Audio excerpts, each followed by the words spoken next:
Welcome to the Fantasy Champions Fantasy Football Podcast. Here's your host, Morgan Colby and Rick Lemon. What's going on, Fantasy Champs? My name is Morgan Colby. I got Rick Lemon with me as always. What's hoppin'? What's up? It's football. Football tonight. For us, at least. We're recording football. on a Thursday. I mean, I was gonna say if you're listening to this show, the game probably already happened. But for us, we got Thursday Night Football. Our content does not pertain to the Thursday Night Football game, but I am very excited about the football game that is going to happen, have happened to you. It's definitely a more star-driven game than last week when we had Steelers Bengals. Steelers Browns. But I'm excited to get into week 4 finally and watch some football and enjoy that. Today on the podcast, we are going to give you starts and sits for week 4. 3 big startable guys, 3 sittable players. Do we have any questions this week, Rick? I forgot to ask again, so. Oh, all right, good. I'm slacking on that. Yeah, you slacker. Maybe I'll be back. Hey, bro, I'm the one that posts 90% of the stuff. So. Ah, right. I feel like such an old man when I post on TikTok because I'm sitting there for like literally 45 minutes trying to get the stupid thing to work. I'm like, it takes me like 20. And then I 20 minutes. post and I type something wrong or I do something wrong or I put the entire wrong game. And then I have. I don't know how you do that. That doesn't make any sense. And then you can't go back and edit. You can't fix it. Right. Anyway. Well, yeah, when you post it, you post it. But yeah, so we got week 4 starts and sits for you today. Before we do that, check out our website, fantasychampions.com. Follow us on Twitter, Instagram, Facebook, TikTok. If you're listening on Apple Podcasts, Spotify, Stitcher, or any other podcasting platforms, please leave a review and share this podcast with your friends. If you're watching on YouTube, we appreciate the visual support. So subscribe, click the bell for notifications, like, and comment down below any questions you may have for us. Let's jump into the starts and sits. Without further ado, we like to try to keep this concise and simple, even though Monday's episode or Tuesday's episode or whatever is 45 minutes. Yeah. Way over time. I was going to say, before we jump into the starts and sits, have you noticed that I feel like the percentages that you get on Sleeper for your wins are incorrect? Oh, so incorrect. I'm favored this week, so I'm going 1-3. Okay, so Fantasy Pros, if you pay for, this is not an ad. If you pay for Fantasy Pros, I don't even know what it's called. I couldn't even tell you what the frig it's called. Hold on. Their the playbook thing. Subscription? Okay, yeah. Sure.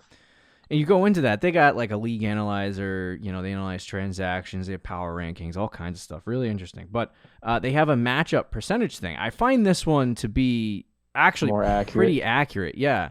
Because, it's got consensus rankings and consensus projections and all kinds of stuff. So right now, for the home league, I have about a 37% chance of winning. Not good. Not good stuff. But what about me? I'm favored to win this week on Sleeper. That's interesting. That's very different. That's very interesting. I don't even know. Sleeper is just like, I don't even know if I can pull you up. I don't know, man. Their projections can be a little wild sometimes. Yeah. I wish I could pull you up. I'll try to do that in between shows because I think I can do it on my computer. Okay. But yeah, very, very, very interesting. It's not an ad, but super helpful. I usually don't listen to a lot of the fantasy advice that it has because I have my own opinions, but I like seeing where the consensus rankings have our teams and stuff like that. So anyway, let's jump into our starts and sits for the week. Run through some of those, and then we'll send you on your merry way. We do have buys and sells tomorrow, so we'll go through 3 players to buy, 3 players to sell, and you can start making trades going into the week on day. Now, a total other question, Rick. Okay. When you make trades, yep. Why did the question leave my mind? It's gone. You just set up this perfect question and then began asking it and just completely gone. When I make trades, what do I do? I'll ask you when it comes back up in my mind. I know it will okay. as the show goes along. But anyway, let's do our starts. It's a question for later. It's a tease. Yeah, you know what? It probably is a question I should do on the starts. The Buys and Sells show. Yeah, we'll tease it for next show. We'll start with the sits. Go to the start with the starts. Go to the sits. The first guy that we have on the starts list is Khalil Herbert at the New York Giants. So normally you'd be like, oh well, David Montgomery. He's hurt. He's very hurt. He hurt 2 parts of his body on one play.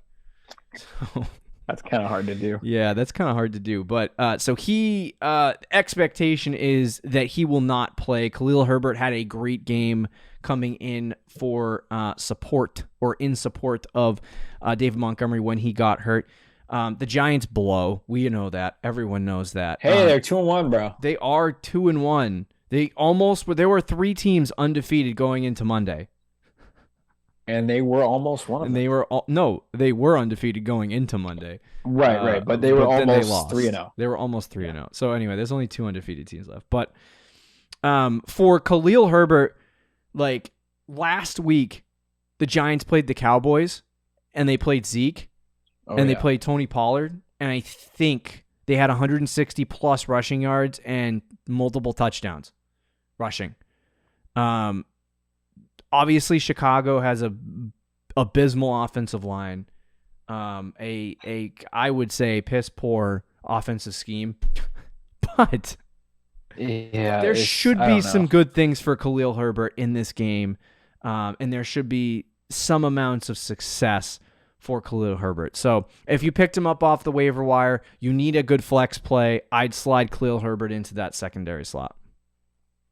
Or if you're the David Montgomery owner and you need to handcuff away. Dude, after this week, Khalil Herbert, in terms of total fantasy points, might be a top 5 running back, which is just insane.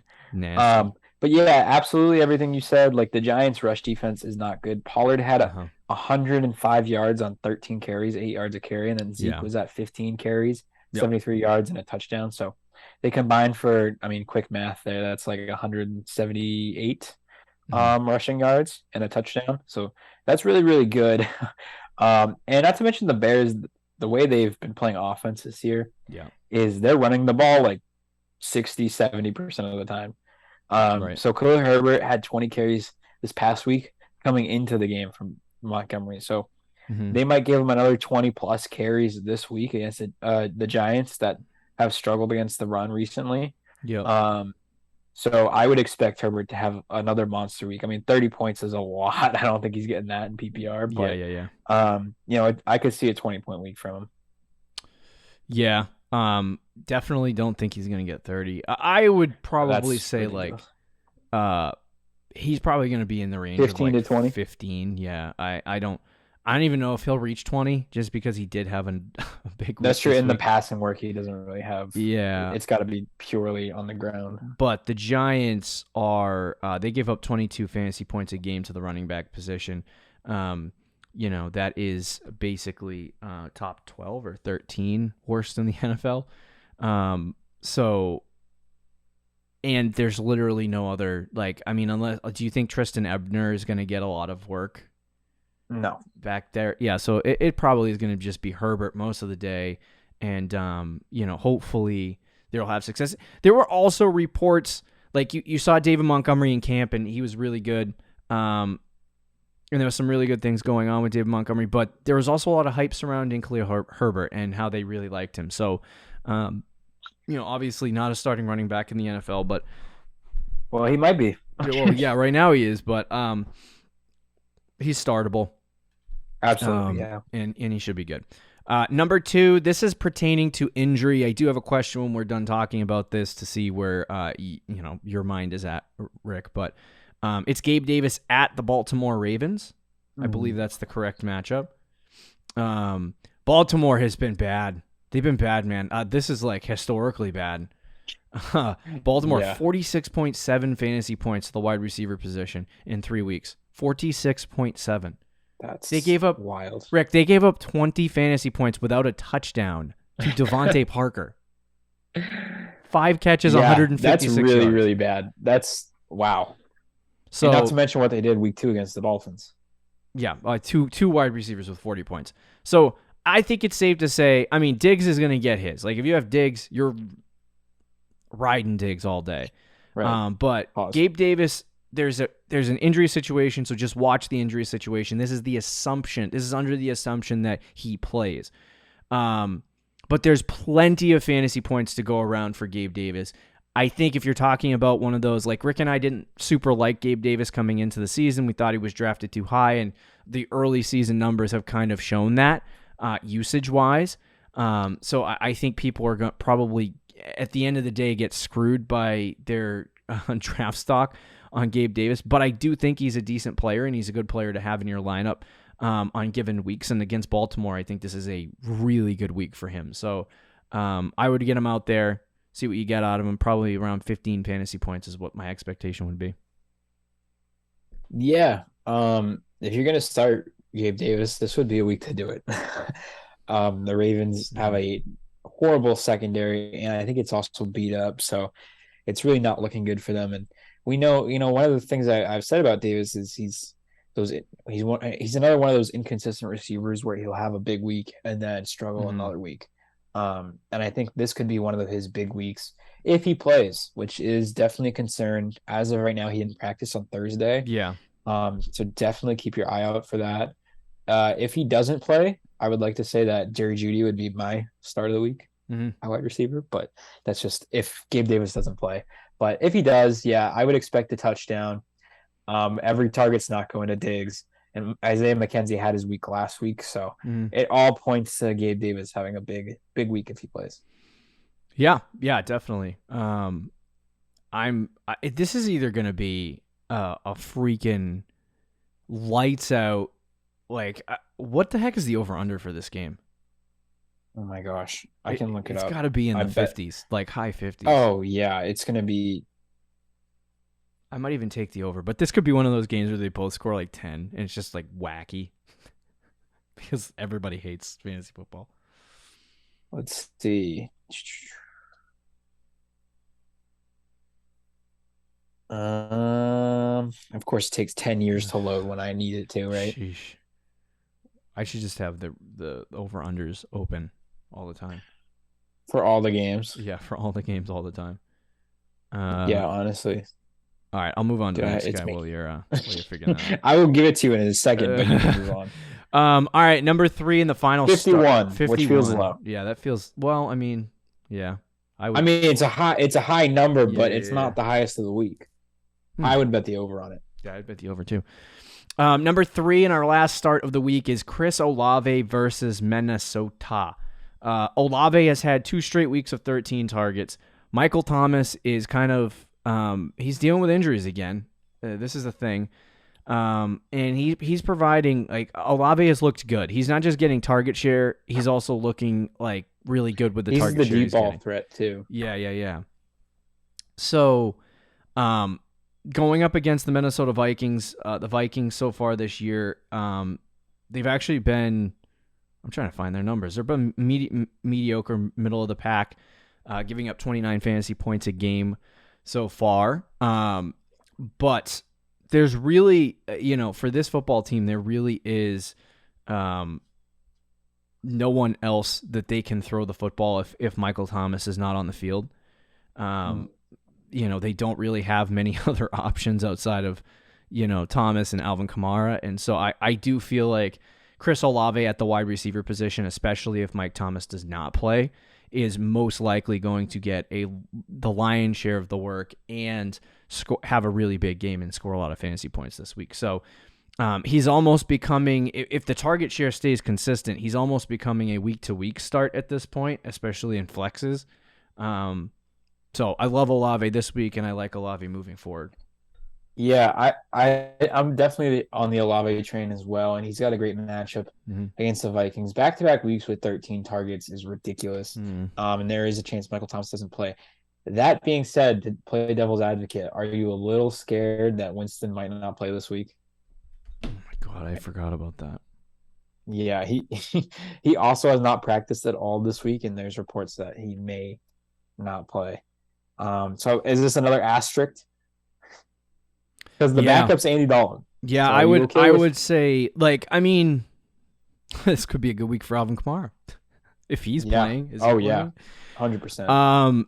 Yeah. If Jameis Winston is playing, I would be okay with Chris Olave. I don't think Dalton is bad, right? But I think Dalton will favor more like the slot. Like he'll favor. Would you Jarvis rather Landry. have?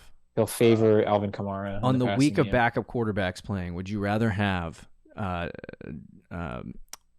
Andy Dalton or Brian Hoyer?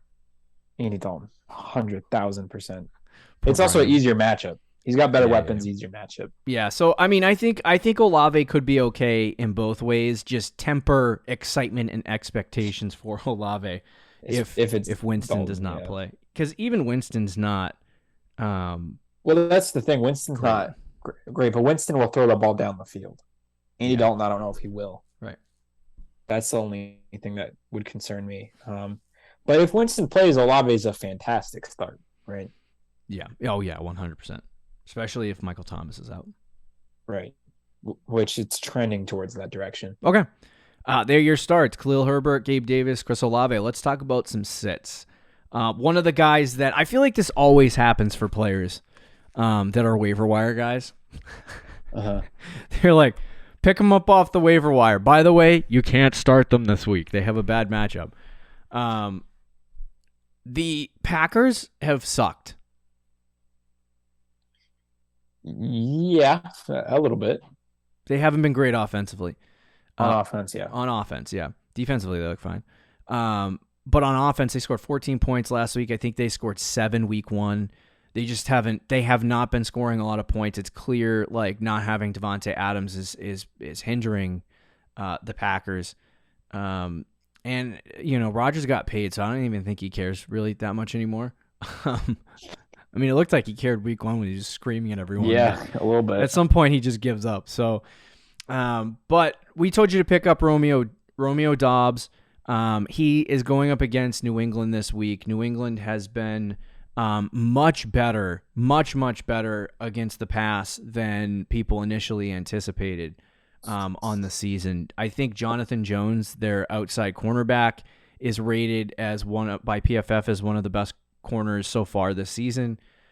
So I would expect, with Christian Watson most likely out, that the Patriots would probably, I don't know where they're going to play Jonathan Jones. Like, are they going to play him on Dobbs? Are they going to play him on Watkins? Are they going to play him on Randall Cobb? Like, I don't know. But with the lack of talent in the receiving corps, it shouldn't be that hard for a good secondary in New England to stop guys like Romeo Dobbs and others. So I think I like Dobbs rest of the season. I would go out and trade for him if you don't have him. Like, I think he's going to get a decent target share. I think there's room here for development and growth with Aaron Rodgers. But against New England this week is not a good week for me to saddle up and throw him into my lineup and hope for the best. I think he, I would sit him out this week. Of course, now they say that he's going to go off, and yeah, he's a guy that could go off, but I would sit him as well. Obviously, New England has had their struggles this year in a lot of ways, but defense, they've been pretty solid. And Jonathan Jones, who was the slot corner for the Patriots for a couple of years, they've been using him on the outside and in the slot, and he's been great in both positions. So their secondary has been decent, and their defense as a whole has been very good. So it's not a great matchup for him, and it's also the Packers wide receiver room is going to be kind of gross again this week with Christian Watson returning from injury. It looks like he's been a full participant. Oh, he's going to play? Looks like he's going to play. That's even worse for Romeo Dobbs. Alan Lazard is still there, who had a couple targets this week. Randall Cobb is going to get a couple targets. So it's kind of like the Chiefs, where it's like wide receiver by committee. And although I think Romeo Dobbs right now has the upper hand over those guys and has the best chance to be the alpha in the room at this point, I would not trust him at all this week. Yeah, against New England, it's tough. They have given up 22 fantasy points a game, which is the 5th least. Yeah, spread that out 4 ways because the Packers are going to use all 4 receivers. It's just not a week to start Romeo Dobbs. And it's also, I think the pace of play in the game is going to be bad because the Packers have been terrible against the run. And so the Patriots, especially if they don't have Mac Jones and Brian Hoyers out there, they're going to just run the ball. Yeah. She's going to hand it off to Ramondre and Damien Harris 100 times, and this could be like that Bills game, 3 passes. Yeah. I don't think it'll be like that, but they're going to run it a lot. They're going to control the clock. They're going to try to slow the game down. If that's the case, I mean, that makes it even worse for Packers receivers, because if they're not on the field or the pace of the game is really slow, then there's just not going to be a whole ton of opportunity here. So I would not start Romeo Dobbs. The Akers-Hendo, Cam Akers, Darrell Henderson combination over there in San Francisco. Turning into one of the grossest combos in fantasy. It's wacky. Last week, Akers actually was good. He looked good. He looked efficient. He finally showed signs of life. Did fumble. He did fumble, which, is Sean McVay is going to freaking scream at the top of his lungs in meetings and start Hendo this week. But I don't know what they're doing. I don't know. I don't know if they want Akers as the guy. I don't know if they want Darrell Henderson as the guy. It was a pure 50-50 split in snap percentage. It's most likely going to be that on Sunday against San Francisco. Not only is it a 50-50 split, the Los Angeles Rams offense has not looked great. The San Francisco 49ers have been good against the run. This is going to be just all of the little elements that you see here, the split, the San Francisco 49ers defense, the situation as a whole doesn't look good for Cam Akers and Darrell Henderson. So if you're feeling good about Cam Akers and like, oh, I can start him this week, I would not start him. If you're feeling good about Darrell Henderson, I would not start Darrell Henderson. I would stay away from this backfield altogether, at least for this week, and see if there's some clarity at least. Yeah, in general, I'm kind of staying away from the backfield. But this week in particular is hard because, like you said, San Francisco's defense is really, really good, and their rush defense is really good. I mean, we saw them play the Broncos this week on Sunday Night Football, and the Broncos have been struggling on offense very much, but their rush offense has at least been like average, decent. Javonte, Melvin Gordon, they haven't been bad. And the Niners did a great job against the Broncos' rush defense or rush offense. So against the Rams, like, I don't really think the Rams will be able to do much offensively in the game in general. Especially on the ground, and then you add that to the fact that they're going to split in the backfield. I mean, it's not really a good combination, and not really something that I would be into. And I'm benching both guys if I have either one. Yep, agreed. Next, final guy we have, Rick. I'll give you the helm for this one. Adam Thielen at New Orleans. Yeah, some people are going to be high on Thielen because he had a good week last week. But I would not be starting him. First of all, the Saints defense has been pretty good this season. Marshawn Lattimore leading that secondary, and that defense is going to be good. It's in New Orleans, and it's also a game where I feel like Jefferson is due. Justin Jefferson is due. He had only 6 targets this past week. And Thielen had 8. I don't think that happens again back-to-back weeks. I think you're going to see Jefferson be the focal point of the offense. And Thielen's going to kind of take a back seat again like he did in those first 2 weeks. So you combine that with the matchup. I don't think Kirk Cousins is going to have a good game either. It's going to be a little bit harder for that Vikings offense. I mean, who knows? It's a London game, and London games are very wacky. So maybe it's a 40-35 game, but I think it's going to be a relatively lower scoring game. And Thielen's going to be taking a back seat this week. So those things combined, I wouldn't be starting Thielen. I know he had a good week this week, but keep him on your bench. Yeah. I think Minnesota, or not Minnesota. I'm in the right track. I'm in the right game at least. New Orleans has given up 22 fantasy points a game, I believe, to the wide receiver position. Or no, it's 24. And like Rick said, like Justin Jefferson, I believe that was the worst game of Justin Jefferson's entire career. Yeah. Statistically. At least since his rookie year. Right? Yeah, right. So like typically really good wide receivers don't repeat that kind of thing.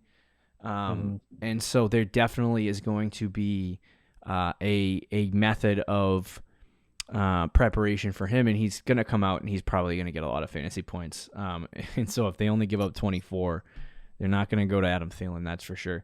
Thielen's just been like, he's old, slow, doesn't really do anything well anymore, unfortunately. And so I think at this point, between that, the Saints being a tough matchup, Justin Jefferson coming back, it's going to be really tough for me not to sit Adam Thielen, especially if you have him. Now, I don't have him in that many leagues. I don't have him in many leagues either, so yeah, we're good on that. It's like, I don't think I have a single Adam Thielen share anywhere. If I picked him up in a dynasty league, not picked him up, but I took over an orphan, I probably traded him. So, but there, do you have any more thoughts on that? No, that's it. All right, starts and sits in the book for week 4. We have week 4 buys and sells tomorrow. We'll walk you through some guys you should target for this week, but take these guys out of your lineup, put the starts in, and watch you have success. We'll see you later, guys. Bye. See you. Thank you for listening to the Fantasy Champions Podcast. Make sure you subscribe on iTunes and YouTube, and follow us on Twitter @TheFFChamps.